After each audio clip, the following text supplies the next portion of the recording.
A better route. Chapter 133. The front lines of the war may have been where most of the action was at, but that doesn't mean things weren't crazy towards the back of the battle as well. That was where most of the healers were, and they were very busy at the moment. They'd set up a bunch of small tents and had the most talented healers taking care of people inside. There were so many reanimated ninjas and Zetsu clones that were definitely taking their toll on army. Tsunade had just finished up healing Tsum while Mito patched Kuramaru since she knew a decent amount about healing animals. Rin had taken care of Hayashi injuries for him as well. Shizune was there too, healing a few other people. Since it was incredibly important the healers stayed safe, they had Conan in front of them with a sealing squad taking out any threats that might come their way. She hadn't faced anyone who was all that powerful yet, but she was still on her toes making sure that nothing could get the jump on her. It was a good thing too, because she quickly saw another round of ninjas coming at her. She yelled at the sealing squad, "Get ready people. We can't risk them breaking through at taking out any of our medic ninjas." All of them got into a defensive position and waited for the oncoming threat. Conan began to notice water rising from the ground and the other ninjas did as well. All of them jumped out of the way as pillars of water began to shoot up where they'd been standing. Conan couldn't help but think, that last time I saw that jutsu it was being used by. An all too familiar voice said behind her, "Conan-chan, is that you? What in the hell happened to your eye?" Conan shot around and saw a man who she hadn't seen in years without metal in every part of his body, Yahiko-kun. But how? There shouldn't have been anything for them to use to reanimate you. Yahiko tried to explain, "I guess that wasn't the case. All you really need is a sample of someone's DNA to reanimate them and they must have been able to find that." Conan scowled, "Well, isn't that just lovely? I'm sorry Yahiko-kun, but I'm going to have to take you out. I can't let you get anywhere near our healers. There's no way you stand a chance against me with how powerful I've become." Yahiko looked very worried, "Conan-chan, I'm not here to beat you. I'm supposed to keep you occupied so that the people they really want getting back there can do some damage." Conan saw from the corner of her eye someone running past her and saw someone try to run past her. She raised up her hand and launched dozens of paper shuriken at them. However, before they could reach their target, 3 pillars of water rose up and deflected them like they were nothing.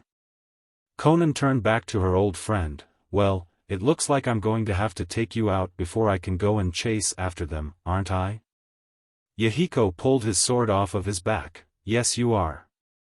Whether or not I want to, I'm not going to be able to stop myself from trying to keep you right where you're standing." Conan got back into her fighting position, "If that's the case then you'd better get ready Yahiko-kun. You're about to see just how powerful I've really become." When the men got past Conan it had been Mito who was the first to notice. Probably because when she ran out of the tent when she heard an explosion there was literally a man who'd came flying at her and missed her head by mere inches. Of course she went to see what in the hell had caused that, less out of curiosity and more out of not wanting to die. It took a couple of seconds but she soon saw a man she didn't recognize with red hair. She couldn't see his face yet but she knew that he was a powerful ninja since it didn't even seem like the people who attacked him were touching him. They would get close, there'd be some kind of bubble thing that surrounded the red-haired guy, and his opponents would fly back. Finally he turned around and Mito got a good look at his face. She looked at his eyes and that's when it hit her who she was fighting. It wasn't like a lot of people had the Rinnegan after all, you're Nagato. Nagato's head shot in the direction of the person who said that, "Yes, and you are?" Mito tired to keep herself from getting too angry, "I'm Mito, your old sensei daughter." Nagato suddenly felt very guilty, "I see. I don't suppose you're particularly happy with me?" Mito ground her teeth, "Not really, no." Nagato told her, "I wish I could find some way to show you how truly sorry I am, but I'm afraid the only thing I can do right now is fight you. It's not like I have much of a choice. Are you strong enough to defeat me? Mito cracked her knuckles. I think I'm more than tough enough to handle you. Nagato nodded. Good. Perhaps this can be your way to take your revenge on me. Those words had Mito stopping in her tracks. She sighed deeply. No, that's not what this is about. I'm still angry with you, I can't deny that, but this isn't about revenge. What I'm doing this for is so that I can make sure no one I care about gets hurt. I'm not gonna let petty revenge consume me. At that Nagato smiled. You're a lot like your father in that way. You don't let the bad things that happen to you take over your life. That was one lesson I should have learned from him.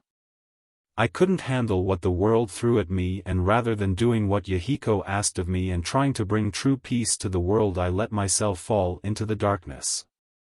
Mito tried not to sound mad when she said, yeah, you pretty much missed the entire point of what he was trying to teach you. Nagato felt himself getting ready for another attack. Looks like we're about to start with our little battle. You're certain you can beat me? Mito got into her Gukken stance. I'm a sage, a master medic ninja, and an expert in Gukken. I think I've got more than a good chance of kicking your ass. Nagato just had to say, well then bring it on. The Leaf's other top med nins, Tsunade, Shizune, and Rin, were swamped with injured ninjas. Most of them were quick fixes, a small break in a leg or a flesh wound, but there were a couple cases that weren't quite as easy to handle. They'd just gotten a man in who was bleeding pretty heavily, and he had a line of people who needed to be healed behind him. If someone didn't tend to these guys, there was no way they were gonna make it. Tsunade yelled to Rin, how many more do we have to handle after this one? Rin answered, I think we've got at least 3 in critical condition and about a dozen others who need to be healed. Tsunade swore, fuck. How in the hell are we supposed to manage all this? Where the hell is Mito? Shizune called back, I'm not sure. I think that she went to go and figure out what that noise was, but she never came back. There must be too many people for Conan to handle on her own out there. Rin was afraid of this, I knew it. Madara wants to take out our medics so that we can't heal up our injured. He's probably sending in some heavy hitters against us. Tsunade didn't like this one bit. We don't have time for this. We've got to keep these guys up and running. Some came running into the tent. This is bad. You're not gonna believe who we're fighting out there. Shizune hated to ask, oh for the love of God, who is it? He screamed out, it's Master Jiraiya.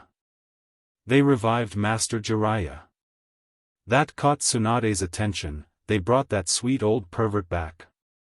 How dare they? If there's anyone on this earth who deserved to rest in peace, it was him. Shizune tried to calm her down, Lady Tsunade. Tsunade was already going out of the tent. Don't follow me. You guys are needed here. I know Jiraiya-kun like that back of my hand, so I need to be the one to stop him. I'll be back as soon as I can. As soon as walked out of the tent, Tsunade could see that Jiraiya hadn't lost any of his strength during reanimation. Every single person who even attempted to attack him ended up regretting it to the extreme. Some got luck and just got smacked or kicked away, others ended up with a Rasengan placed nicely in their gut, and the really unlucky ones ended up getting their entire bodies covered with his hair Sanban. Tsunade could already see she was going to have to be the one to handle this. She jumped so that she was right in front of her husband. Everybody back off and leave this to me. None of you stand so much as a chance against him. Jiraiya hadn't been expecting to see his wife as his opponent, but he was glad it was her. Thank God it's you, Haim. There's almost nobody else I actually think could handle me.